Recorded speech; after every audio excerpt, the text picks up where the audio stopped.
My name is Livis Freeman, and I'm an associate professor here at our Hussman School of Journalism and Media. Our name has changed so many times.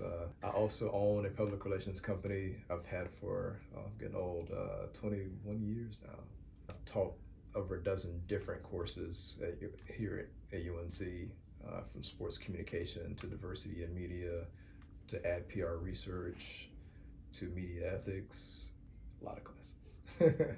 I graduated from UNC in 1999. I was a psychology major. I actually came to UNC. I only applied to one school when I graduated, and it's incredible to think now that I only applied to one school without having a backup, and it was obviously meant to be, and I love my time here. It really helped me become the person I am today. I'm really blessed and fortunate to be back here as a professor. How did I get into public relations? It's interesting because I wanted to be a pharmacist when I graduated from high school, when I got here, and it just wasn't for me. So I didn't know what I was gonna do until one trip home to Clinton, where I'm from, to visit my grandmother in a nursing home helped me have an epiphany to figure out what I wanted to do. As a student, I always lived on campus, and my room was the video game room. So I would have football players and basketball players in my room playing on the sticks all the time. I realized this trip home that my parents visited my grandmother every day, and there were people in a nursing home who didn't have people to visit them. And so I figured when I got back to Carolina, I would start visiting nursing homes.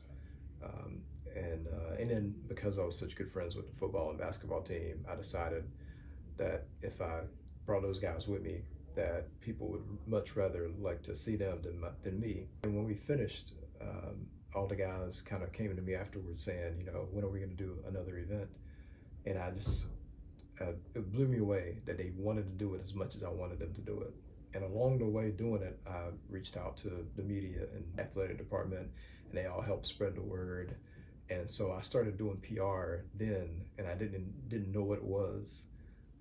Which led me to starting a campus organization called Athletes Making a Difference, where I would organize these trips. And that was the beginning of my PR roots to help me eventually start my own company for our fans, to help professional athletes find out what their charitable passions are for giving back, and then to bring about awareness and help them improve their marketability and brand. Working in PR changed my life. It has changed everything for me. It's changed my perspective. It makes me look at everything through a PR lens. It helps me stay sharp and think about what my goals are, how I want to be remembered. And it really does start from the PR core of interacting with people, building relationships, and that's what I try to teach to my students. If I could give any advice to any upcoming students, it would definitely be to find your passion, follow it, let it guide you. And to me, it's all about looking inward, having periods to think about who you are, what you want out of life. To me, that's one of the best things I would say is, know thyself, keep an open mind.